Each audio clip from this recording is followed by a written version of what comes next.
é Vicente Pessoa e o nome desse projeto de pesquisa de IC se chama Desejabilidade não cis heteronormativa, acolhimento de pessoas trans e não binárias em sites de encontro.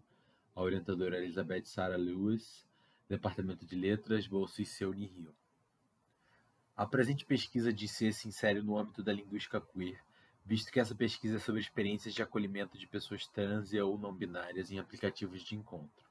A sociedade cis heteronormativa postula uma valorização do falo, e em particular o falo grande, generalizada no Ocidente. Com isso em mente, a proposta que essa pesquisa de IC está inserida é olhar para como os sujeitos trans e ou não binários dentro do contexto de aplicativos de encontro reforçam ou desestabilizam essa visão hegemônica sobre o tamanho do pênis.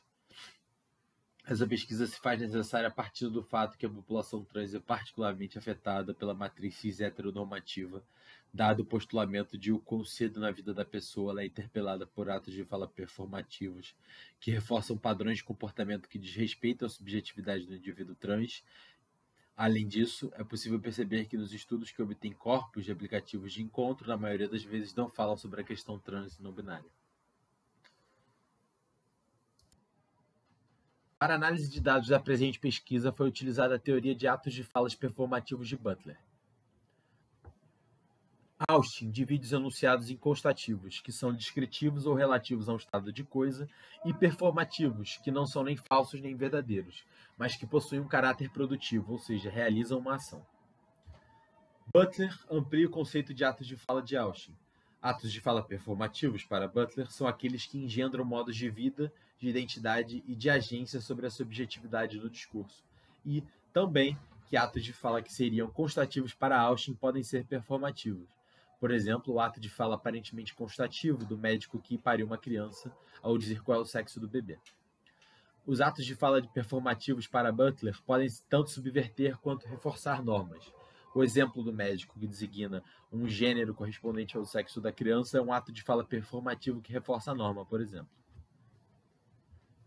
Como pode ser visto no texto Teoria Queer e Performatividade, Lewis, de 2017, a heteronormatividade pode ser entendida como a ordem sexual que tem um modelo heterossexual familiar e reprodutivo e tem como expressões comuns a expectativa social inconsciente de que casais que se constituem apenas de um homem cis e uma mulher cis, e que é esperado desse casal ideal que eles procriem, constituam um núcleo familiar ocidental e burguês. Entretanto, no decorrer dessa pesquisa, viu-se necessário expandir esse conceito para englobar a experiência de não conformidade com o gênero designado ao nascer. Como veremos a seguir, na apresentação dos dados, nos foi importante assimilar a questão de transgeneridade, dando nome assim ao cis-heterossexismo. Esse conceito não é novidade, apenas foi notado que seria necessário atualizar essa ideia. Para a obtenção de dados, optamos por utilizar o Google Forms. Pretendemos averiguar como os sujeitos trans e não binários se colocam nesses espaços virtuais diante das possibilidades estruturais dos aplicativos e relativo aos outros sujeitos que ocupam esses espaços interagem ou não com os indivíduos que responderam ao formulário. A experiência trans e ou não binária dentro dos aplicativos de encontro foi, no formulário, o interesse principal. Entretanto, apresentamos questões sobre o genitalismo no geral e também questões direcionadas ao falocentrismo e à valorização do pênis grande. O formulário foi criado a partir da experiência prévia com a produção de um roteiro de entrevista para os sujeitos trans e ou não binários que ocupavam o ambiente virtual do Jink One. O formulário é constituído de um termo de consentimento livre e esclarecido de 6 segmentos de perguntas discursivas. Para se manter a ética de pesquisa durante a realização dessas análises, a seguir foi feito uso de pseudônimos e pronomes que respeitem cada colaborador. Na questão 3.1 do formulário, onde é perguntado se a pessoa já passou por alguma situação de transfobia ou preconceito nas plataformas digitais de encontro, é possível perceber uma tendência geral de subversão da norma cis-heterossexual. O colaborador Mar, que se auto-identifica como pessoa não binária transmasculina, por exemplo, afirma: as pessoas exotificam muito o corpo trans nesses espaços, é uma novidade para eles. E querem te alugar para fazer perguntas inconvenientes e esquecem que você está ali por sexo e não para educá-los. Assim, é assinalado um lugar onde as pessoas trans e não binárias são colocadas nesses aplicativos, o de educador da problemática que envolve a não conformidade com o gênero designado ao nascer. Ao recusar esse lugar, Mar subverte a norma. Na questão 3.3 é perguntado se já ocorreu a procura específica por pessoas trans ou não binárias durante o uso dos aplicativos de encontro. Em sua resposta, Mar nos diz: sim, quando é assim nem dou match, sou fetiche, experiência, credo. Aqui podemos perceber que a subversão segue acontecendo na medida que o colaborador encerra o contato a partir de uma possível interação exotificante. Ainda na questão 3.3, o colaborador Fernando, que se auto-identifica como homem trans, introduz uma ideia que ao mesmo tempo reforça e subverte padrões. Ele diz: sinto que tem alguns perfis que me mandaram mensagem porque estavam procurando homens trans, ou tem fetiche nisso. Já me senti fetichizado, mas sinto que dependendo de como for eu fico com certo tesão nisso. Ao admitir que já se sentiu fetichizado, porém que dependendo de como acontecer ele sente tesão nisso, a complexidade do tema é trazida à tona, pois mesmo com o reforço discursivo da fetichização, Fernando a reapropria performativamente. Já e-colaborador e nuvem, que se auto-identifica como pessoa não binária de poligênero fluxo, responde: por incrível que pareça, a maioria dos fetiches vieram de mulheres cis e o ghosting de homens cis. Houve essa reação algumas vezes de um interesse meio superficial também. Não julguei tão mal porque afinal era um aplicativo e não um espaço de convivência constante e de aprofundamento. Talvez meu incômodo seja mais relacionado com como a minha atração ocorre também, porque definitivamente não queria achar alguém no Tinder, dado que preciso conviver um pouco mais com a pessoa para que alguma coisa aconteça mesmo.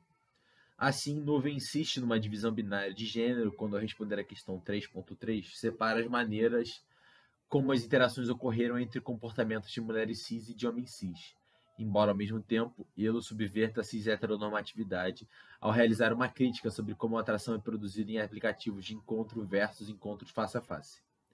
Outro tema importante que surgiu nas respostas à questão 3.3 foi a possibilidade de criação de redes de afetividade trans e ou não binárias nos aplicativos de encontro. As respostas de Luz, que se auto-identifica como pessoa trans não binária, e Alexia, que se auto-identifica como pessoa não binária, apresentam uma possibilidade interessante nesses ambientes. Alexia afirma: as únicas vezes que pessoas procuraram especificamente pessoas trans, a outra pessoa também era trans. Luz introduz ainda a ideia de criação de redes de afetos e apoios dentro desses espaços. Somente ocorreu quando era outra pessoa trans. Tive experiências positivas, eram pessoas trans querendo conhecer outras pessoas trans. Assim, temos outra subversão da cis-heteronormatividade na forma de criação de laços entre pessoas trans, algo muito importante em nossa sociedade cis-heteronormativa que procura apagar de forma violenta física ou discursivamente essas vivências. Na questão 3.2 é perguntado se a pessoa se identifica como pessoa trans ou não binária nos perfis desses aplicativos de encontro. E as respostas, em sua maioria, diziam que sim. A maioria das pessoas que respondeu afirmou que essa estratégia de se identificar tem como fim evitar violências provenientes da transfobia. Igor, que se auto-identifica como pessoa não binária, e Fernando reforçam estereótipos em suas respostas na medida em que colocam o gênero como uma informação que deva ser dita antes de conhecer a pessoa. Fernando diz: sim, acho importante, porque faz parte das informações que eu gostaria que as pessoas soubessem antes de me encontrar, para evitar mais violências e para a pessoa me conhecer mesmo, sabe? E Igor responde: sim, porque eu não quero que deem match comigo achando que sou mulher e depois fiquem de cara. É normal saber o gênero da pessoa antes de ficar com ela. Nuvem e Mar, por outro lado, subvertem de maneiras diferentes. Nuvem nos apresenta a fluidez de seu gênero. Eu colocava: acredito que uma das coisas mais importantes seria a pessoa saber que meu gênero muda ao longo da minha vida toda. Não tem uma constância de performance e a maioria das pessoas tem muito medo disso. E Mar se coloca de maneira veemente quanto à reação à fetichização e transfobia que vive dentro desses ambientes virtuais. Coloco para sofrer menos para a galera que é transfóbica raiz ler e se pirulitar logo. Na questão 4.1 perguntamos: a genitália é um fator decisivo para você entender sua atração sexual por alguma pessoa?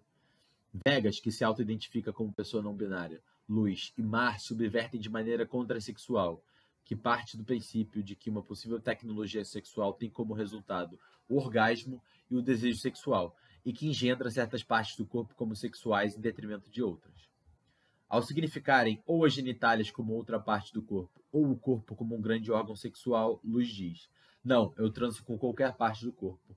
Mar diz: não, porque tem muito mais coisa para me atrair, o genital é um brinde. E Vegas diz: não, porque eu gosto de pessoas, não de órgãos soltos. O que a pessoa tem ali no meio não vai fazer diferença na minha avaliação dela. Agora, outras coisas vão, incluindo traços físicos. Como considerações finais para a presente pesquisa, observamos nos discursos obtidos no formulário que as performances discursivas dos colaboradores nos mostram que há tanto aceitação e acolhimento quanto preconceito contra pessoas trans e ou não binárias nos aplicativos de encontros. Ex-colaboradores performam suas identidades de maneira engajada na procura de relações afetivas e ou sexuais. Os discursos dos colaboradores desestabilizam e, por vezes, reforçam estereótipos de gênero, sexualidade e comportamentos cis-heteronormativos. Dessa maneira, percebemos a necessidade de dar visibilidade para a questão da não conformidade com o gênero designado ao nascer dentro das discussões da matriz heterossexual. As estratégias discursivas desestabilizadoras se dividiram basicamente em duas: rompimento com o pacto de conformidade de comportamento cisgênero e a criação de redes afetivas entre pessoas trans e ou não binárias. E aqui as referências.